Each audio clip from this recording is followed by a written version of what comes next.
अस्सलाम वालेकुम, कैसे हैं सब दोस्त? ठीक है, खैरियत से? आज हम दोबारा हाजिर हैं मेडिकल बिलिंग के हवाले से एक नए टॉपिक के साथ, एक नए लेक्चर के साथ। अगर आपने हमारे प्रीवियस चैनल पर प्रीवियस लेक्चर नहीं देखे तो आप लाजमी देखें। हम अब स्टेप बाय स्टेप हम रोज़ाना एक लेक्चर को जो है वो यहाँ पे एक्सप्लेन कर रहे हैं और प्रॉपरली लेक्चर 1 से लेके लेक्चर 11 तक हम अपने यूट्यूब चैनल के ऊपर लेक्चर अपलोड कर चुके हैं। आज हम यहाँ पे एक्सप्लेन करेंगे डिनाइल मैनेजमेंट के अंदर एक अथराइजेशन, प्री अथराइजेशन और प्री सर्टिफिकेशन का जब डिनाइल आता है, या प्री अथराइजेशन या प्री सर्टिफिकेशन की क्यों ज़रूरत पेश आती है, या प्री सर्टिफिकेशन और प्री अथराइजेशन में फ़र्क क्या है, इस चीज़ को आज हम यहाँ पे डिस्कस करेंगे कि प्री अथराइजेशन और प्री सर्टिफिकेशन में क्या फ़र्क है।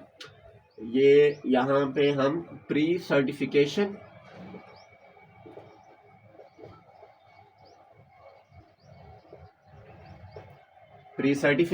और प्री अथराइजेशन, इन दोनों में क्या फ़र्क है। बाज़ दफ़ा होता ऐसे है कि जब पेशेंट जो है वो इंश्योरेंस कंपनी से पॉलिसी परचेज करता है तो वहाँ पे कुछ चीज़ें डिस्कस होती हैं कि उसके प्लान में क्या क्या चीज़ मौजूद है और किस चीज़ के लिए प्री अथराइजेशन की ज़रूरत होगी और किस चीज़ के लिए प्री सर्टिफिकेशन की ज़रूरत होगी। सबसे पहले तो हम इस बात पे आज लेक्चर करेंगे कि प्री सर्टिफिकेशन क्या है और प्री अथराइजेशन क्या है। प्री सर्टिफिकेशन का मतलब ये है कि इंश्योरेंस कंपनी को इतला देना कि फ़र्ज करो एक पेशेंट आया, उसको सर में दर्द था और उसको कोई इंजेक्शन वगैरह लगाना पड़ा जो महंगा है, जो हर पेशेंट को नहीं लगाया जाता, या किसी एक पेशेंट को लगाने की ज़रूरत पड़ गई है। ये मैं फ़र्ज़ी एक मिसाल के तौर पर बता रहा हूँ। तो हमें इंश्योरेंस कंपनी को बताना ज़रूरी हो सकता है, उसने ऑप्शन रखा हो सकता है कि जब आप ये इलाज दें तो आप हमें ज़रूर बताएं। ये नहीं होगा कि इजाज़त लें, मतलब बताना, इतला देना प्री सर्टिफिकेशन में आता है कि किसी इलाज के लिए इंश्योरेंस कंपनी को बताना, इतला देना। इसकी मिसाल ऐसे ही है जैसे आप किसी कंपनी में काम करते हैं और आपको 4 छुट्टियां अलाउ होती हैं।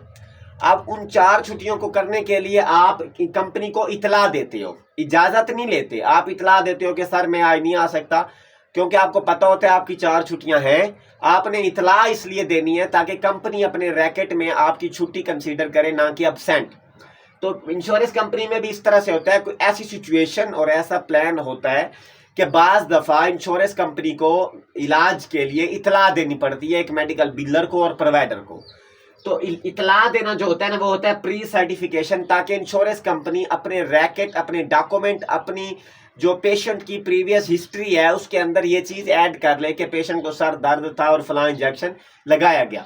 अगर हम प्री सर्टिफिकेशन, उस चीज़ के ऊपर ऑप्शन थी कि हमने प्री सर्टिफिकेशन करनी थी, इंश्योरेंस कंपनी को इतला देनी थी और हमने नहीं दी, तो इसके ऊपर डिनाइल आ सकता है, इसके ऊपर डिनाइल आ सकता है। फिर डिनाइल फिर ख़त्म कैसे होगा?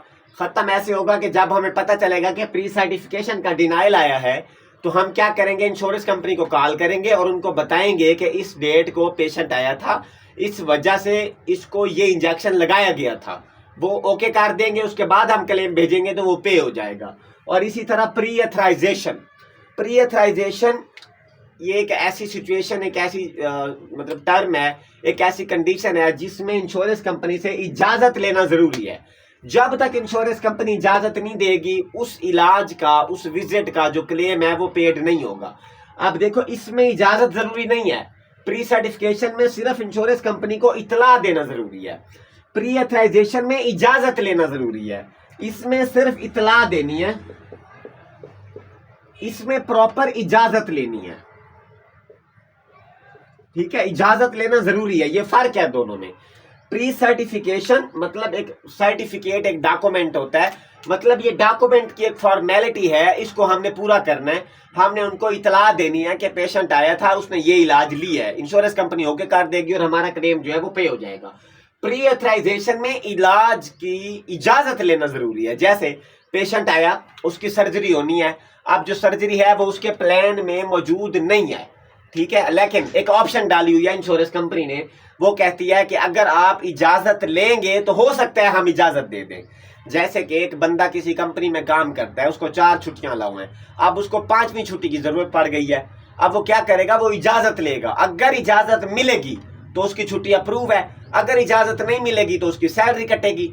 सेम इसी तरह है कि अगर इंश्योरेंस कंपनी इजाजत दे देगी प्री ऑथराइजेशन में तो जो हम क्लेम भेजेंगे वो पे हो जाएगा। अगर इंश्योरेंस कंपनी अप्रूव नहीं करती, इजाजत नहीं करती, तो जो हम क्लेम भेजेंगे वो डिनाई हो जाएगा। फिर हमें पेशेंट से बात करनी पड़ेगी कि आप इस क्लेम को पे कौन करेगा, या हमें इंश्योरेंस कंपनी भी गाइड करेगी कि आप ये क्लेम कैसे पे होगा। लेकिन बहरहाल प्री ऑथराइजेशन देने से पहले, मतलब इजाजत लेने से पहले अगर हम क्लेम भेजेंगे तो वो डिनाई हो जाएगा। अब ये दो अलग अलग सिचुएशन है। प्री ऑथराइजेशन में क्लेम ज्यादातर 90% पेशेंट के विजिट से पहले, क्योंकि पेशेंट स्केड्यूल पहले कर लेता है, हमें पता होता है कि पेशेंट ने आना, आज 9 डेट है, अब 9 डेट को पेशेंट ने स्केड्यूल किया 13 डेट का, ठीक है, 13 का। अब आज 9 है, अब हम क्या करेंगे, आज हम इंश्योरेंस कंपनी को कॉल करेंगे, हम उनको बताएंगे कि इस पेशेंट ने हमारे पास 13 डेट को आना है और सर्जरी के लिए आना है, ये इसकी रिपोर्ट है, क्या इजाजत है कि हम इसकी सर्जरी करें। अगर तो ये इजाजत दे दे तो ठीक है, नहीं तो हम पेशेंट से बात करेंगे कि आपकी जो, जब पेशेंट आएगा हम उससे, मतलब जो प्रोवाइडर है वो बात करेगा, हम नहीं करेंगे। प्रोवाइडर उससे हल्की सी बात करेगा कि जो आपने इंश्योरेंस की डिटेल दी थी वो इजाजत नहीं दे रही। पेशेंट या तो खुद इंश्योरेंस कंपनी से बात करेगा या फिर वो कोई सेकेंडरी या टर्शरी इंश्योरेंस की मालूमात देगा, वो बताएगा कि आप इनसे लें। इसी तरह जैसे आज 9 डेट है और 13 डेट को पेशेंट का विजिट है, तो हम आज कॉल करेंगे इंश्योरेंस कंपनी को, उनको सिर्फ बता देंगे कि इस पेशेंट ने 13 डेट को हमारे पास आना है, उसको ये मसला है, इस वजह से हमने इंजेक्शन लगाना है या कोई सर्जरी करनी है या कुछ भी है। अब ये दोनों सूरतों में उसके प्लान में ऑप्शन होती है, जो एक मेडिकल बिलर को पता चल जाता है कि प्री सर्टिफिकेशन चाहिए या प्री ऑथराइजेशन चाहिए, प्रॉपर इजाजत लेनी है या सिर्फ इतला देनी है। प्री सर्टिफिकेशन का मतलब है सिर्फ इतला देना, इतला देना ही काफी है।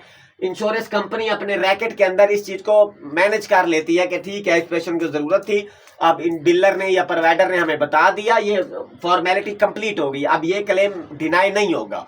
प्री ऑथराइजेशन में इजाजत लेना जरूरी है, अगर इजाजत नहीं ली तो क्लेम डिनाई हो जाएगा। डिनाई होने के बाद भी वो रिजॉल्व तब ही होगा जब इंश्योरेंस कंपनी से हम इजाजत के लेंगे। अब फर्ज करो आज 9 डेट है, आज हमें पता चल गया पेशेंट ने 13 डेट को आना है और हमने इंश्योरेंस कंपनी को कॉल की, इंश्योरेंस कंपनी ने कहा कि इजाजत नहीं है, नो कर दिया। अब हमने प्रोवाइडर को बताया, प्रोवाइडर ने पेशेंट को बताया, पेशेंट ने इंश्योरेंस कंपनी को कॉल की, पेशेंट हमें बताएगा कि ठीक है, अब आप इंश्योरेंस कंपनी से बात करें, अब इजाजत मिल जाएगी। हो सकता है हम इंश्योरेंस कंपनी को 15 को कॉल करें, या हो सकता है हम 16 को कॉल करें, 13 को विजिट हो चुका है, विजिट नहीं रुक सकता, इलाज में कोई कमी पेशी नहीं आ सकती, रत्ती बराबर भी। अब हम क्या करेंगे, क्लेम भी हमने फर्ज करो भेज दिया, डिनाई हो गया, ठीक है, डिनाई होने के बाद भी हम इंश्योरेंस कंपनी को कॉल करेंगे, हम उसको बताएंगे कि ये पेशेंट हमारे पास 13 तारीख को आया था, हमने आपको क्लेम भेजा था, उसका हमें स्टेटस बताइए। वो कहती है कि प्री ऑथराइजेशन की वजह से डिनाई हो गया, आपने गाइडलाइन के मुताबिक पेशेंट को इलाज नहीं दिया, जिस वजह से वो डिनाई हो गया। अब हम उन्हें कहेंगे कि ओके, आप हमें बताओ कि ये क्लेम अब पे कैसे होगा, तो इंश्योरेंस कंपनी हमें बताएगी कि इस पे आपको प्री ऑथराइजेशन की जरूरत है। हम फिर उससे पूछेंगे कि आप हमें इसी कॉल पे प्री ऑथराइजेशन दे देंगे या हमें किसी मखसूस डिपार्टमेंट या पर्सन से बात करनी है। वो हमें रैप फिर बताएगी। वो ज्यादातर ये होता है कि वो कहती है ठीक है, आप अभी हमें ये चीजें प्रोवाइड कर दें, हम आपको इजाजत दे देते हैं, या वो कहती है कि ठीक है, आप इंश्योरेंस कंपनी में एक एडजस्टर होता है उससे बात करें, हम फिर एडजस्टर से बात करेंगे, या उसी रैप से जो चीज वो रिक्वायर्ड करेगी, वो C3 रिक्वायर्ड कर सकते हैं, C3.1 भी, C3.2 भी, इनमें से कोई भी वो रिक्वायर्ड कर सकते हैं। वो जब हम उनको प्रोवाइड कर देंगे तो फिर वो हमें इजाजत दे देंगे। जो हमारा डिनाइड क्लेम होगा उसको हम रीसबमिट करेंगे कवर लेटर के साथ। कवर लेटर में हम ये लिखेंगे कि हमने क्लेम भेजा था, वो प्री ऑथराइजेशन की वजह से डिनाई हो गया। फिर हमारी इंश्योरेंस से बात हुई, किस बंदे से बात हुई उसका हवाला देंगे, उसने हमें क्या क्या चीज करने को कहा वो हमने कर दी है। अब काइंडली आप जो हमारा क्लेम है इसको रिप्रोसेस करें और हम जो पेमेंट है वो हमारे प्रोवाइडर को पे करें। ये सारा प्रोसेस है प्री ऑथराइजेशन पे। इसी तरह अगर प्री सर्टिफिकेशन का क्लेम डिनाई हो गया, हमने उनको इतला नहीं दी, हम कॉल करेंगे, ये कॉल पे ही हो जाएगा। हम कॉल करेंगे, हम उसको बताएंगे कि पेशेंट हमारे पास 13 डेट को आया था, हमने 15 डेट को क्लेम भेजा, उस पर हमें कोई स्टेटस नहीं मिला। वो कहते हैं कि प्री सर्टिफिकेशन की वजह से डेविएट्स जो है ना रूल की खिलाफ वर्जी की गई है, इस वजह से ये क्लेम डिनाई है। हम उन्हें कहेंगे चले ठीक है, अब हम आपको मतलब प्री सर्टिफिकेशन के लिए कॉल कर रहे हैं, ये पेशेंट हमारे पास 13 तारीख को आया था और इसको हमने ये इंजेक्शन लगाया था। अगर वो कोई रिपोर्ट रिक्वायर्ड करते हैं, हम वो रिपोर्ट साथ अटैच करके, कवर लेटर साथ अटैच करके क्लेम को रीसबमिट कर देंगे, क्लेम पे हो जाएगा। इसमें इजाजत लेना जरूरी है प्री ऑथराइजेशन में। जब तक इजाजत नहीं मिलेगी क्लेम हमारा डिनाई होगा और पड़ा रहेगा, जब तक हम इजाजत नहीं ले लेंगे। प्री सर्टिफिकेशन में सिर्फ हम इतला देंगे और क्लेम भेज देंगे, क्लेम पे हो जाएगा। इन दोनों में फर्क क्या है? प्री सर्टिफिकेशन में सिर्फ इतला देनी है, अप्रूव हो गया। प्री ऑथराइजेशन में इजाजत लेना जरूरी है। जब तक इजाजत नहीं मिलेगी तब तक क्लेम डिनाई होगा। अगर डिनाई होगा तो हम प्रोवाइडर को बताएंगे, प्रोवाइडर पेशेंट से बात करेगा। पेशेंट या तो हमें किसी और इंश्योरेंस की मालूमात देगा कि इस इंश्योरेंस को भेजें, या फिर वो अपनी इंश्योरेंस से बात करेगा, उनको बताएगा कि ये मैंने इलाज लिया है, इसको आपने प्रोसेस करना है। फिर इंश्योरेंस कंपनी को हम पेशेंट के बताने के बाद दोबारा कॉल करेंगे, फिर हम प्री ऑथराइजेशन लेंगे, वो अप्रूव होगी तो उसके बाद ये क्लेम जो है प्रोसेस होगा। इसमें हम कवर लेटर भी लगाएंगे, उसके अंदर हम लिखेंगे कि इंश्योरेंस कंपनी से क्या बात हुई, कब बात हुई, किससे बात हुई, उसने क्या चीज रिक्वायर्ड की, वो हम साथ अटैच कर रहे हैं। काइंडली जो हमारा क्लेम है इसको रीप्रोसेस करें और जो पेमेंट है वो करें, तब ये क्लेम जाके पे होगा। लेकिन प्री सर्टिफिकेशन का जो क्लेम है इसमें सिर्फ इतला देना ही काफी है और क्लेम जो है वो पे हो जाएगा। ठीक है। प्री ऑथराइजेशन और प्री सर्टिफिकेशन में क्या फर्क है?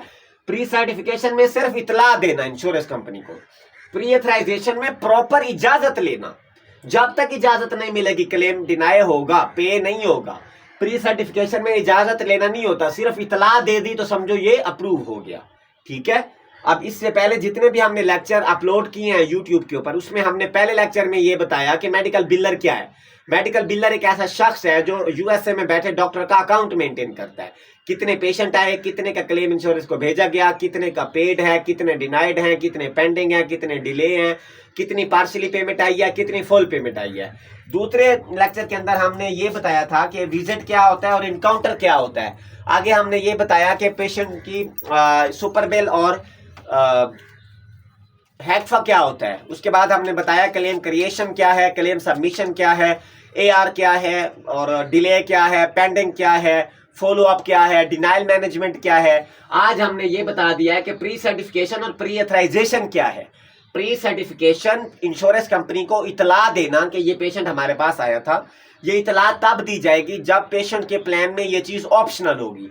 और प्री ऑथराइजेशन तब होगी जब किसी पेशेंट को इलाज देने से पहले ऑप्शन होगी कि इस इलाज पे ऑथराइजेशन जरूरी है। ये बिलर को पता चल जाता है कि ऑथराइजेशन जरूरी है या नहीं है, उसके प्लान में ये चीज मौजूद है या नहीं है।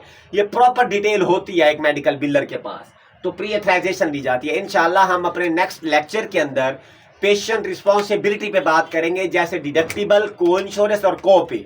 उसके बाद हम पेशेंट प्लान पे बात करेंगे, जैसे पीपीओ, ईपीओ, एचएमओ, पीओएस इंशाल्लाह। उसके बाद हम further MCD, LCD, Medicaid, Medicare, अलग अलग रूल्स पे बात करेंगे और पूरे प्रॉपर इंशाल्लाह हमारे लेक्चर चलेंगे। अगर आपने हमारे चैनल को सब्सक्राइब नहीं किया हुआ तो लाजमी सब्सक्राइब करें।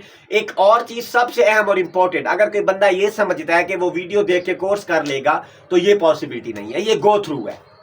कोर्स करने के लिए आपको किसी न किसी पर्सन से राब्ता करना पड़ता है, आपको उससे डिस्कस करना पड़ता है प्रॉपर, तभी जाके आपका कोर्स कंप्लीट होता है। शुक्रिया, अल्लाह हाफिज।